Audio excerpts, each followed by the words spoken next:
Si Elias, ang propeta sa Dios, nakadaog sa wala pa mahitabo sukad komprontasyon batok sa 850 kamini nga mga propeta. Niining panahon na kung asa mikaylap ang mga mini nga propeta. Atong susihon ang kadaogan sa Church of God pinaagi sa mga propetikal nga senaryo.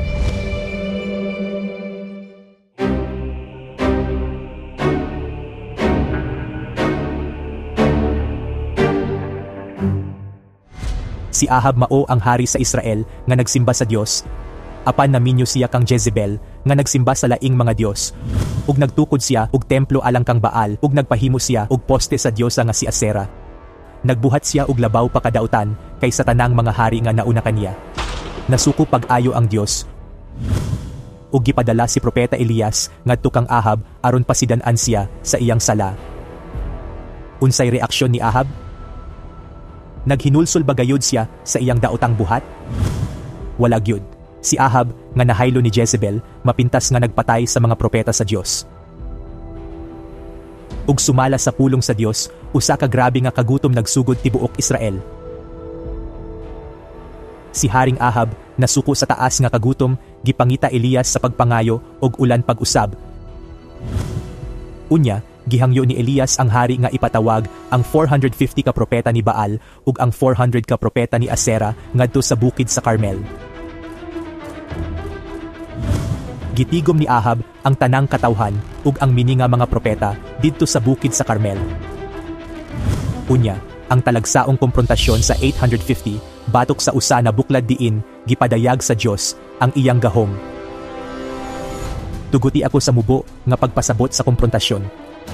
Una, si Elias ug ang mini nga mga propeta mikuha og usa ka torong baka, gihiwa-hiwa kini ug gibutang kini sa ibabaw sa kahoy. Ang importante ni ining higayon na mao nga dili kini duslitan. Nganuman, sa dihang si Elias ug ang mini nga mga propeta sangpiton matag usa sa ngalan sa ilang Dios, ang Dios nga mutubag pinaagi sa pagpadalag kalayo gikan sa langit ilhong matuod nga Dios. Unsa man gayod ang sangputanan ni ini nga komprontasyon.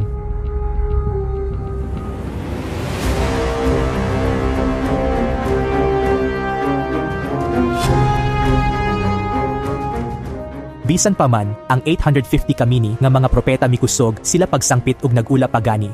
Sa ilang dugo gikan sa buntag hangtod sa gabi, walay tubag gikan sa langit. Ang ilang mga Dios kay mini. Unya nagkuha si Elias og 12 ka bato sumala sa gidaghanon sa mga banay sa mga anak ni Jacob. Ug naghimo siyag halaran ug kinasingkasing siya nagampo ngadto sa Dios sa langit. Human sa timos nga pag-ampo ni Elias, katingalahan, ang kalayo mikunsad gikan sa langit. Ug ang pagkatawo sa mini nga mga propeta gipadayag sa atubangan sa mga Israelita.